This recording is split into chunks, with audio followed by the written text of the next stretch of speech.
Sefarad presenta Magazine Sefaradí.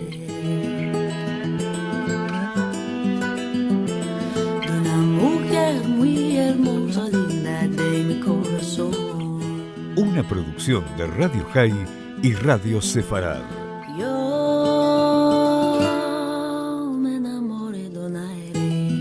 Con la conducción de Marcelo Benveniste. Linda de mi corazón.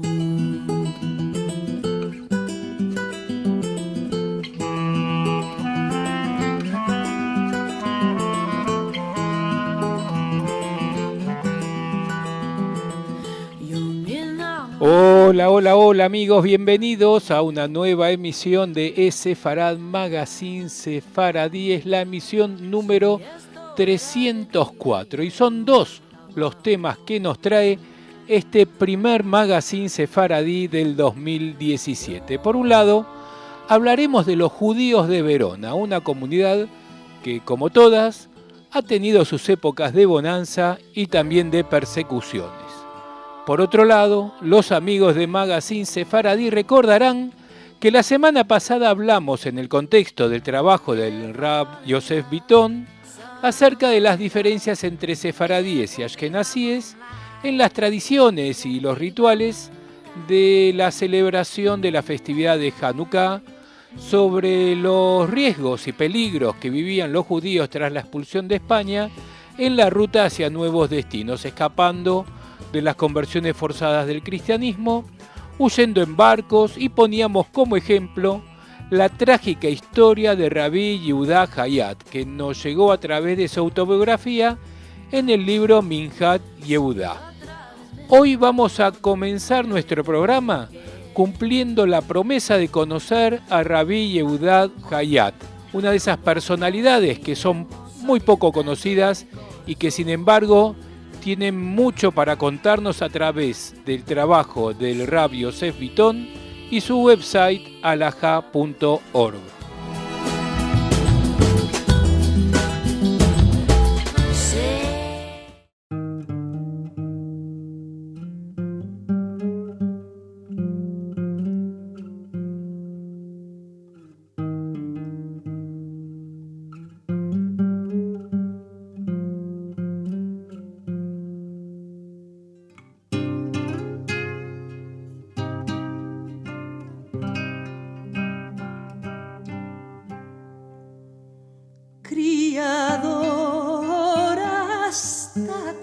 Este lamentablemente desconocido rabino sefaradí, Rabbi Yehuda ben Jacob Hayat, sufrió todas las tribulaciones que conllevó la expulsión de los judíos de España.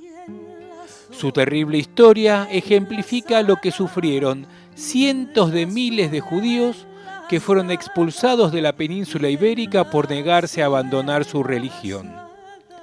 En su libro Minhat Yehuda, el rabino Hayat describe lo que vivió por cerca de 10 años. Cuando fueron expulsados de España en 1492, más de 120.000 judíos se refugiaron en Portugal. En ese momento el rey portugués, Juan II, aceptó a los judíos, pero exigió que pagaran una exorbitante suma de dinero para residir allí. Al año de haber llegado a Portugal, o sea, 1493, el rey decidió que los judíos no podían permanecer más tiempo en su reino a menos que se convirtieran al catolicismo o pagaran nuevamente esa exorbitante suma. Los judíos eran refugiados que, cuando fueron expulsados de España, expropiaron todos sus bienes y se les prohibió llevar consigo plata, oro o cualquier otra cosa de valor. Vivían en Portugal en condiciones de extrema pobreza y no podían pagar lo que el rey exigía.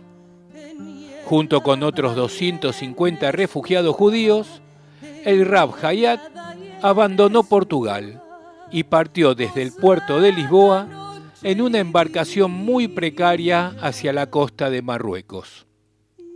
Las condiciones a bordo eran tan insalubres que a los pocos días en el mar se desató una epidemia en el barco. y así no les estaba permitido descender en ningún puerto. El precario barco fue llevado hasta el puerto de Málaga, y allí, cuenta Rab Hayat, los estaban esperando varios curas para convertirlos. Los desesperados pasajeros judíos les pedían que les dieran agua y pan, pero los curas se negaban a darles cualquier alimento hasta que aceptaran el bautismo. Así estuvieron por 5 días y cuenta Rab Hayat que cerca de 50 de esos judíos, entre ellos su propia esposa, fallecieron de hambre y de sed. Al final, la precaria embarcación llegó a la costa de Marruecos. Pero al pisar tierra firme, Rab Hayat fue inmediatamente encarcelado y condenado a muerte por fanáticos musulmanes, quienes argumentaban que las creencias y prácticas religiosas de un rabino ofendían al Islam. Para salvar su vida, le dijeron que tenía que convertirse precisamente al Islam. Durante 40 días estuvo Rab Hayat tirado en un pozo, ya que así eran los calabozos en África, y eso en condiciones inhumanas, rodeados de roedores, víboras y escorpiones. Al final, algunos refugiados judíos, que eran extremadamente pobres, pudieron juntar algo de dinero y así lograron salvar al Rab Hayat de una muerte segura. Así el Rab Hayat escapó a la ciudad de Fez, un poco más al sur. Fez fue el refugio de decenas de miles de judíos exiliados de España. Pero allí también el Rab Hayat encontró solo dificultades. Así lo escribe Rab Hayat en su libro. En Fez se sufre de terrible hambre y la gente está obligada a comer pasto para sobrevivir. Todos los días yo trabajo moliendo algunos granos de trigo con mis manos desnudas en la casa de una familia musulmana para poder ganar un pequeño pedazo de pan. Tanto yo como otros judíos que escapamos de España no tenemos casa ni refugio y por la noche debemos cavar un pozo en las afueras de la ciudad para poder dormir. Luego de estar en Fez por 8 meses, cuenta el Rab, un tremendo fuego se desató en la ciudad y muchísima gente murió en las llamas. Luego de ese fuego y como consecuencia de la gran sequía, más de 20.000 judíos fallecieron de hambre y epidemias. Cuando vieron esto, muchos de los que llegaron de España y Portugal decidieron regresar allí para evitar en Fez una muerte segura para ellos y sus hijos. Vale aclarar que la cifra de 20.000 judíos forma parte del textual de Rab Hayat. Cuenta el historiador español contemporáneo Andrés Bernaldez, 1450-1513, en la página 78 del libro Historia de los Reyes Católicos, que los judíos que abandonaban Fez fueron víctimas de todo tipo de abuso. En los caminos que dejaban la ciudad, eran atacados por moros que secuestraban y violaban a sus mujeres e hijas y abrían los cuerpos de los judíos para ver si habían escondido plata u oro en sus estómagos. El Rab Hayat escapó de Marruecos y logró embarcar hacia Italia. Llegó al puerto de Venecia solo, ya que había perdido a toda su familia y semidesnudo. Cuando los judíos españoles que vivían en Venecia lo reconocieron, se ocuparon de él. De Venecia, Rab Hayat llegó a la ciudad italiana de Mantova, donde se estableció hasta sus últimos días. Allí encontró a un rabino sefaradí. Ya podemos usar esa denominación a estos refugiados de España. Este rabino sefaradí, que se llamaba Rabbi Yosef Yavetz, quien lo convenció de escribir un comentario al famoso y críptico libro místico Maharakot Elohim. El Rab Hayat llamó a su libro Minhat Yehudá, la ofrenda de Yehudá. Es decir, este libro era una ofrenda que él, Rabbi Yehudá Hayat, le ofrecía a Hashem por estar salvando su vida. Este libro es considerado una obra fundamental, ya que explica los principios más complejos de la Kabbalah y contribuyó a la difusión del Jochma Kabbalah, que llegó a su pico en el siglo XVI. Aunque no se saben los detalles con precisión, Se estima que Rabí Yehudá Hayat falleció en Mantova, Italia, cerca del año 1510. Por las cuestas altas, por venir con su querida, por venir con su querida, por venir con su querida, y dentro en escondido olvidaría mi dolor, olvidaría mi dolor, olvidaría mi dolor.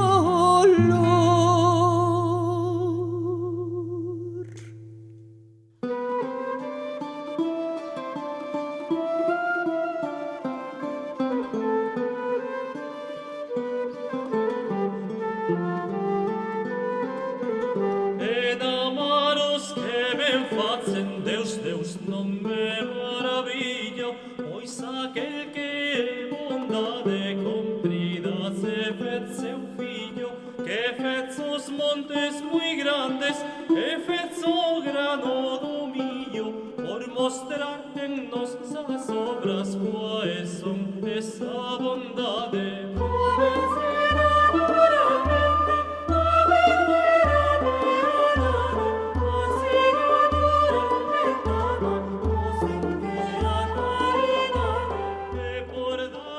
Y ya que estamos finalizando en Italia con la historia de Rabbi Yehudá Hayat, vamos a adentrarnos en una breve historia sobre los judíos de Verona. Los judíos habían comenzado a establecerse en Italia en el siglo II antes de nuestra era. La primera noticia cierta existente data del año 965, cuando el obispo Raterio hizo expulsar a los judíos de la ciudad luego de una disputa teológica entre judíos y cristianos.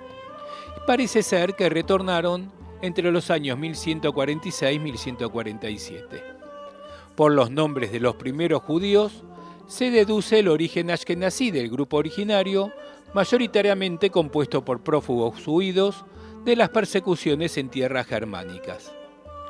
Las condiciones de su existencia empeoraron en 1408, cuando fueron obligados a ocuparse solo de préstamos sobre empeños, y en 1422 les fue impuesto el uso obligatorio de una señal distintiva que en 1443 fue rediseñada para que fuese mucho más visible. La presencia judía continúa en los periodos posteriores, después de los años 1146-47, cuando aparece el poeta Abraham Ibn Ezra, que compuso 2 obras, así como también se menciona al rabino Eliezer ben Shmuel y el filósofo y talmudista Hillel ben Shemuel.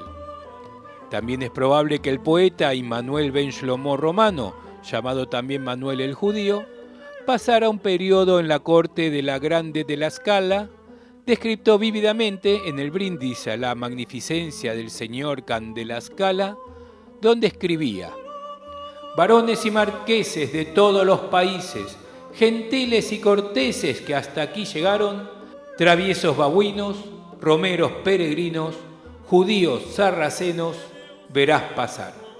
Inclusive se cita la presencia de un tribunal rabínico en Verona en el año 1239. En 1499 los judíos fueron expulsados de Verona, comenzando así un siglo de tensiones entre los judíos y las autoridades locales, y solo se les permitió retornar en 1516, luego de haber depositado 10.000 ducados. En 1578 se le prohibió a los judíos efectuar todo tipo de préstamos, por lo que debieron sobrevivir con los ingresos provenientes de la venta de ropa usada y de las pocas profesiones liberales consentidas a los judíos, entre ellas la medicina. En toda Europa le fueron impuestas tasas especiales de las cuales era responsable la comunidad, y también le fueron impuestos préstamos forzosos para financiar las guerras. Debían usar signos distintivos y también circulaban habladurías acerca de sus riquezas. En Verona en particular se les había prohibido a las judías usar vestidos de raso o damasco, y se les había impuesto un estricto código suntuario. A pesar de la imposición de residencia obligatoria en el gueto impuesta por la bula papal de 1505, su introducción en las ciudades italianas y europeas fue bastante lenta. En Verona, apenas en el año 1593, el obispo Valier logró convencer a las autoridades locales de obligarlos a vivir en el gueto. En un primer momento fueron reunidos en Vincolo Crocioni y desde 1600 en la calle llamada Bajo los Techos. La comunidad no había opuesto particular resistencia. A diferencia de cuanto sucedía en Venecia y en otros lugares de la península, el nacimiento del gueto, instituido oficialmente a partir del 1600, fue saludada por los mismos judíos como un acto liberador, ya que se convertía en una protección de la violencia externa, una barrera a la asimilación, pero sobre todo puso fin a la furibunda polémica interna dentro de la misma comunidad sobre la distribución de viviendas y negocios. Además, se había convertido en un hecho muy singular, al punto que el aniversario de la reclusión era festejado con cantos y bailes y recordado periódicamente por muchos. Se había comenzado a construir una nueva sinagoga con algunos elementos que aún forman parte del edificio actual.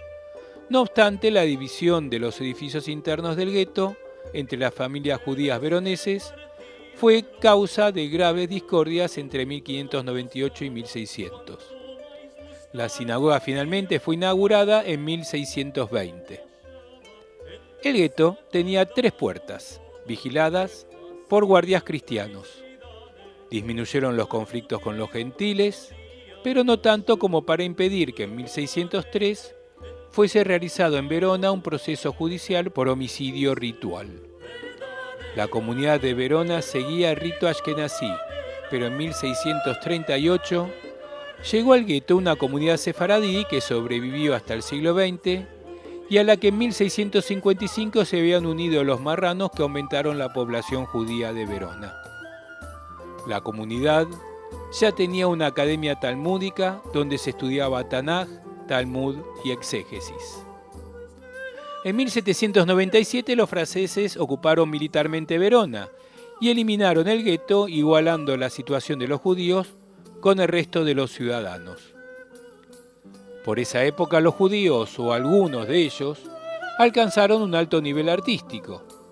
Eran judíos 2 grandes músicos del siglo XVIII veronés, Giacobbe Bassani Cervetto y su hijo Giacomo, conocido por haber introducido en Inglaterra el arte del violonchelo, y el pintor Salomone Bazin. En 1802, un judío veronés, Israel Le Cohen, fue considerado digno de ser candidato al Senado del Reino Itálico. El Congreso de Viena mejoró las condiciones de los judíos veroneses, para los cuales no era obligación vivir en el gueto. Pero igualmente decidieron construir una nueva sinagoga en el mismo gueto, en el mismo lugar de la anterior, y usando muchos de sus antiguos elementos, trabajos que comenzaron en 1854, pero que fueron detenidos por falta de dinero. La unidad italiana, con la incorporación de Verona al Reino de Italia en 1866, significó para los judíos italianos el fin de un periodo de discriminaciones y persecuciones, comenzando una edad de oro para los judíos veroneses, de los que los mejores exponentes fueron Cesare Lombroso, Guillermo Le Bret, Israele Achille Forti. Después de la unidad de Italia, solo permanecieron en el gueto los judíos más pobres, pero ante informes muy desfavorables sobre las condiciones sanitarias del gueto, se decidió destruirlo totalmente. Solo se salvaron algunas torres que se hallaban frente a la Piazza Erbe, gracias a la intervención del pintor no judío Angelo dalla Oca Bianca, frustrado en su intento de salvar la totalidad del gueto. En compensación, se construyó una sinagoga que fue inaugurada el 29 de septiembre de 1929, equivalente al Rosh Hashanah de 5690. Más adelante la comunidad judía mermó.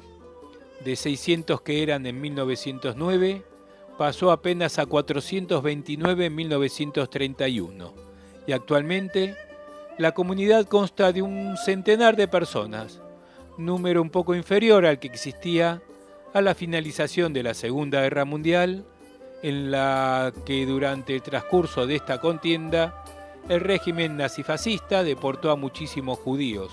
Se sabe que 31 judíos veroneses perdieron la vida en esta tragedia. Esta fue la breve historia de los judíos de Verona, tomada de distintas fuentes de la Unión de la Comunidad Hebraica Italiana, el sitio no oficial de la región de Véneto, la Enciclopedia Judía y en particular y en especial quien compiló todo esto, los amigos Alicia y Salvador Benmergui en su publicación Milim.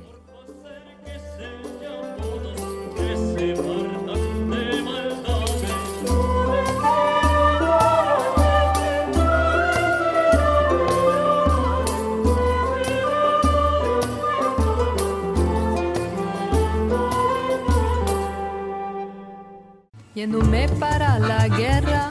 Nuestras vías de comunicación son múltiples. Por mail a magazine@esefarad.com, en nuestro sitio de internet www.esefarad.com y nos encontrarán muy fácilmente en Facebook y en Twitter buscando por Esefarad.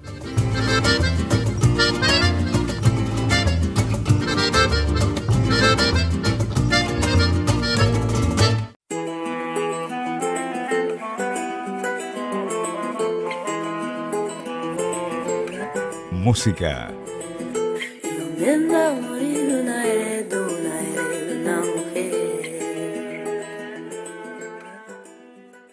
Los caminos de Sirkeci son llenos de arena. Los caminos de Sirkeci son llenos de arena. Yo voy a pasar, yo voy a... El Cuarteto Balcanes de polifonía a capela búlgara nació en diciembre de 1996 a través del encuentro de 4 mujeres jóvenes.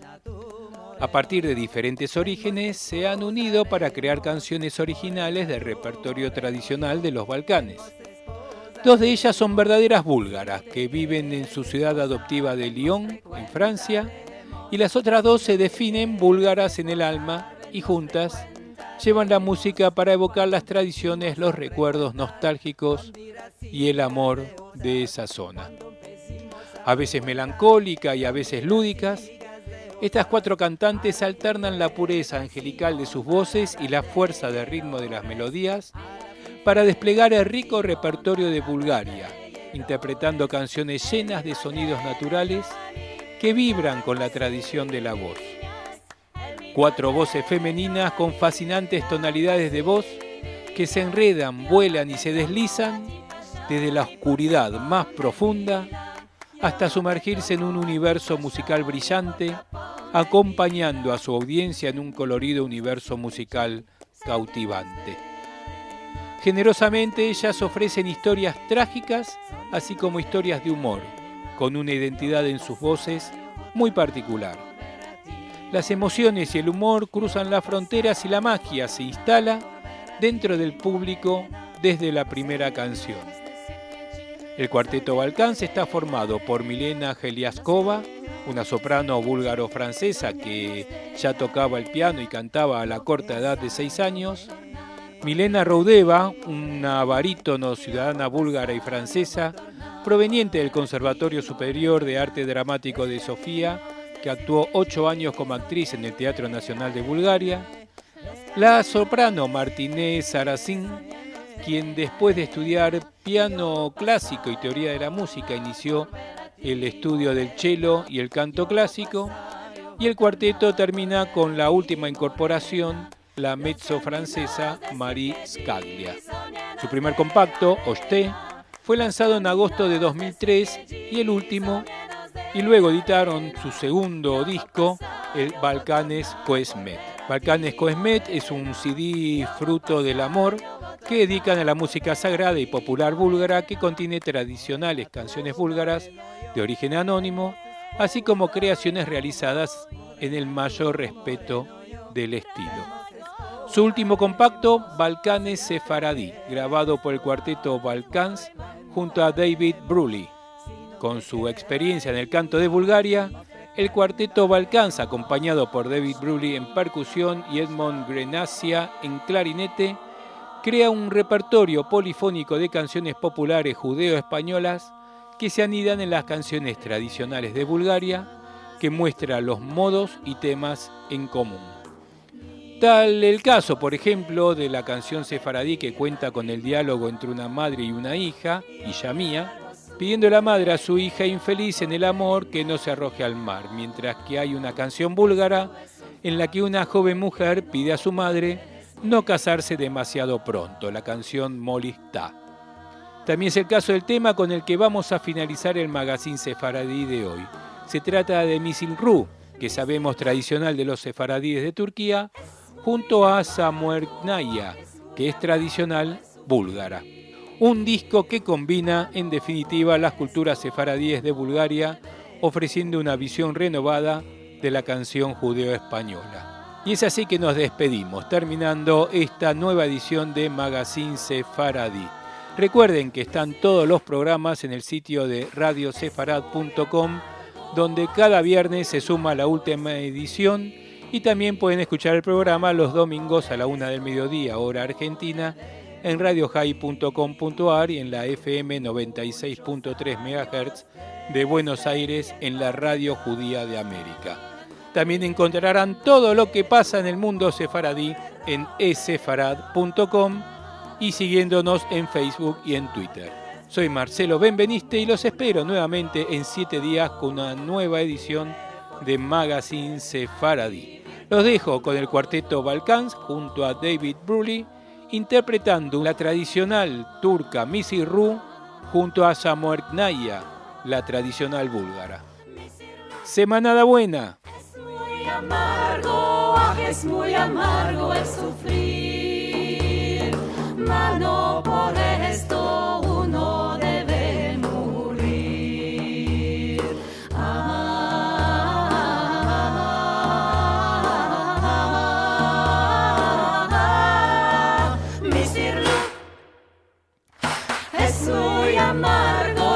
Es muy amargo el sufrir, mas no por esto uno debe morir. Večer malka mome devojče leludo, večeralo li si devojče leludo, jak ne jalo li si devojče leludo, vino pilo li si devojče leludo, mome malka, mome devojče leludo.